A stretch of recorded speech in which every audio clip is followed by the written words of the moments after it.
At the end of 13 or 14 hours of flying, quite a few members of the crew would have to look up bathroom facilities in the B-29. And the bathroom facilities consisted of a 10-gallon old tin can, and guess where it was placed in the B-29? I was the radar navigator, and it was right next to me. So at the end of a number of flights, I knew all our crew members' bowel habits.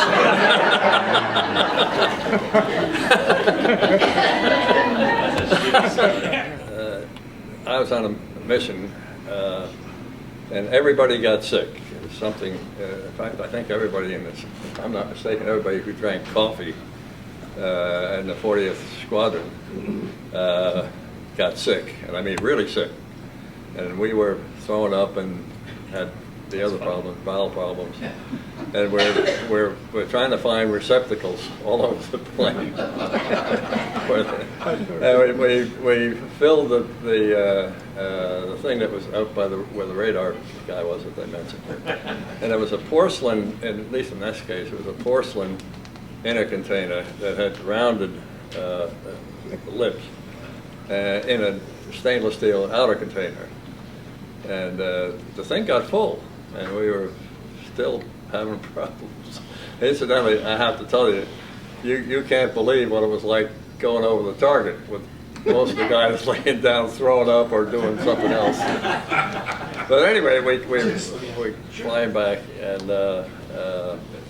the flight engineer says, "Look," I says, "I'll go back and take care of that." And he took that thing through the tunnel very carefully, got it out, and they opened the window on the pilot side. We're down below 10,000 feet, and he tried to lift it up, but he didn't want to get his fingers soiled. And the doggone thing, the suction just pulled that out. We buggered up number 2 engine, and we got you know what all over the side of the airplane.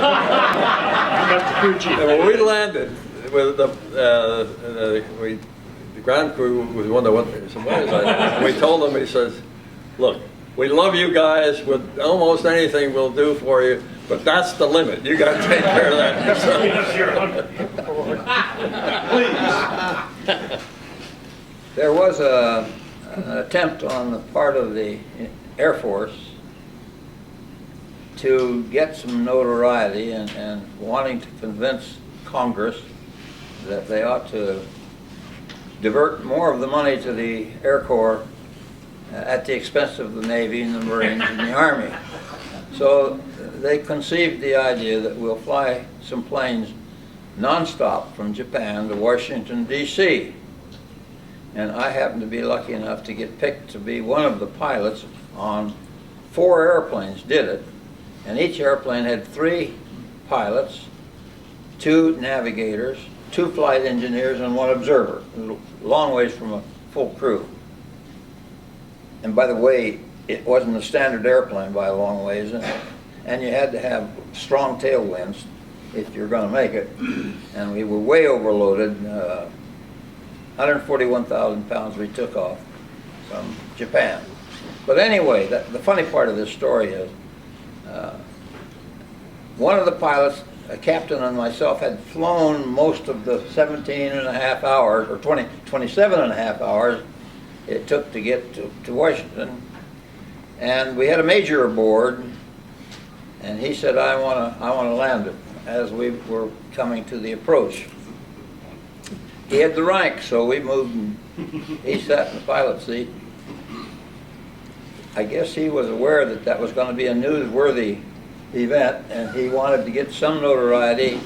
He could visualize himself taxiing back along in front of the terminal where there were hundreds of news lights and cameras, and he could wave.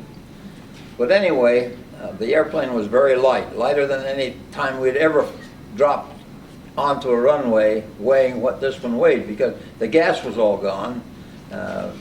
It had been stripped of all the armament in the first place.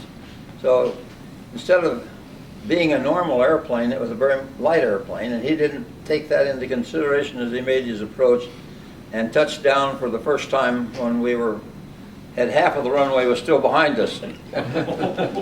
And he panicked, slammed on the brakes, blew out the tires, because you don't dare skid a B-29 tire but a revolution or so, and you've got no more rubber on it, and no more tread even, and no carcass.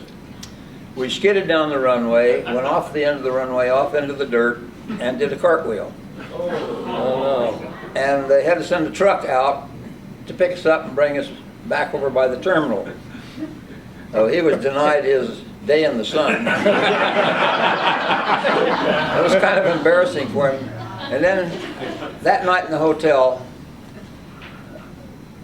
all the crew got together to go have a beer at the hotel, and we did. And we never did say anything about the landing, though, to the major. We landed in a National Airport in Washington, D.C. Is that what it's called now? Reagan, yeah. Reagan. Well, Reagan wasn't around then.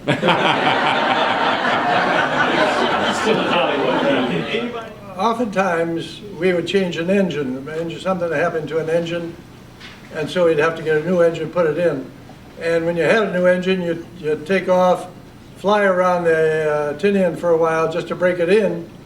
And so we were up one day and with a new engine, just putting in the time on the engine. And Bombardier saw ahead of us a B-24 flying around Tinian.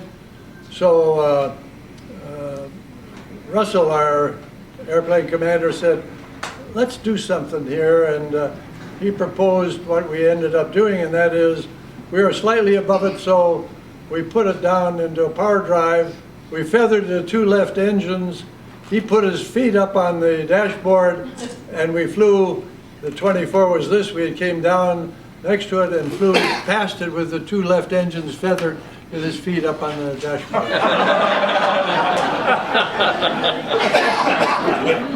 Everybody remembered Captain Clay. Absolutely. Anyway, he went on a bombing run, he and his crew, and the way home, Clay said, I got a poker game tonight. I don't want to stop at Ewell. I have to get there in time. And the flight engineer looked at it and he said, I'm not too sure, but I think we can do it. So they came in, had a straight-in approach, didn't do a pattern, straight-in approach, landed on the runway, and didn't have enough gas to taxi off. Oh, geez.